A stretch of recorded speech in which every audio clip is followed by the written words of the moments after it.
आज आपण बघणार आहोत झणझणीत आणि चमचमीत असा अंड्याचं कालवण किंवा अंड्याचा रस्सा. तर त्यासाठी मी हे साहित्य घेतलेलं आहे. त्यानंतर मी 7 ते 8 अंडी पातेल्यात शिजवून घेणार आहे. तुम्ही हवं असेल तर कुकरमध्ये पण शिजवू शकता. चला तर मग लगेचच कृतीकडे वळूयात. त्यासाठी मी थोडीशी कोथिंबीर छान घेतलेली आहे, टोमॅटो, एक मध्यम आकाराचा कांदा, आलं मी छान तुकडे घेतला. त्यानंतर खोबरं मी खिसून घेणार आहे. खोबरं खिसून घेतलं म्हणजे मिक्सर जारमध्ये मस्त वाटण तयार होतं. त्याच्यामुळे मी ते खोबरं खिसून घेते नेहमी. त्यानंतर आता कढईत आपण कांदा आणि खोबरं हे दोन्ही पण छान भाजून घेणार आहोत. कांदा लवकर भाजावा त्यासाठी आपण त्याच्यामध्ये थोडंसं तेल टाकून घेणार आहोत. त्यानंतर हा कांदा छान लाल होईपर्यंत भाजून घ्यायचा आहे. त्यानंतर त्याच कढईत मी खोबरंसुद्धा छान भाजून घेतलेलं आहे. हे दोन्ही मी छान भाजून थंड करून आता ते मिक्सर जारमध्ये घेतलेलं आहे. कांदा, खोबरं, त्याचबरोबर आता आपण त्याच्यामध्ये लसूण आणि आलं आणि त्याचबरोबर टोमॅटो आणि थोडीशी कोथिंबीर टाकून घेणार आहोत. थोडीशी कोथिंबीर मी वाटणामध्ये टाकणार आहे आणि थोडीशी कोथिंबीर आपण गार्निशिंगसाठी ठेवलेली आहे. वाटण तयार झालं. आता आपण त्याच कढईमध्ये 2 चमचे तेल टाकून घेतलेलं आहे. तेल थोडंसं गरम झालं की त्याच्यामध्ये मी 2 हिरव्या मिरच्या टाकून घेणार आहे. हिरव्या मिरचीनं कालवणाला खूप छान चव येते, एक वेगळा स्वाद येतो. तुम्ही नक्की असं करून बघा.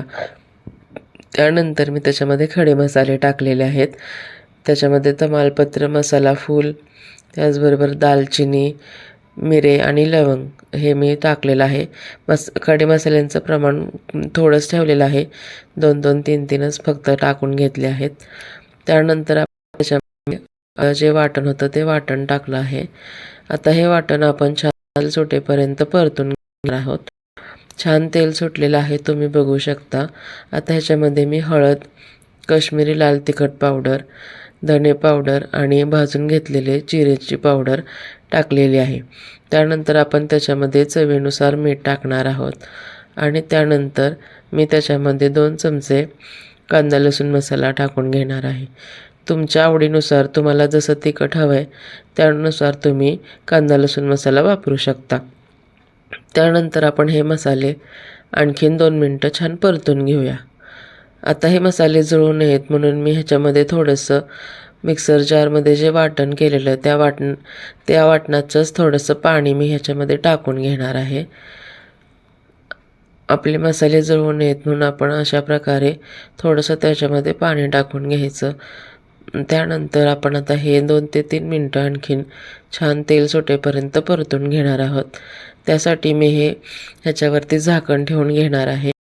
2-3 मिनटानंतर बघू शकता मसाल्याला रंग आलेला आहे आणि छान पण सुटलेला आहे.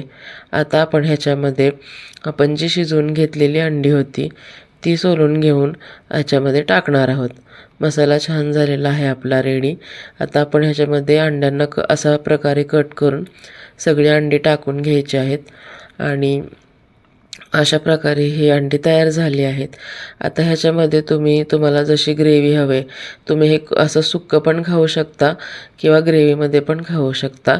तर मी ह्याचा रस्सा करणार आहे त्याच्यामुळे मी ह्याच्यामध्ये गरम पाण्याचा वापर केला आहे. गरम पाण्याने कालवणाची चव बदलत नाही, त्याच्यामुळे जेव्हा तुम्हाला ग्रेव्ही वाढवायची असेल तर त्याच्यामध्ये गरम पाण्याचाच वापर करा. आता मी हे आणखीन 2 मिनटं छान उकळी आणून देणार आहे. उकळी आली की त्याच्यामध्ये कोथिंबीर टाकून घेतलेली आहे. अशा प्रकारे आपला अंड्याचा रस्सा तयार झालेला आहे. ही रेसिपी तुम्हाला कशी वाटली मला नक्की सांगा आणि चॅनलला सबस्क्राईब करायला विसरू नका. आपला झणझणीत आणि चमचमीत असा अंड्याचा रस्सा तयार झालेला आहे. मस्त असा त्याला छान कलर आलेला आहे, कट आलेला आहे आणि आपले मसाले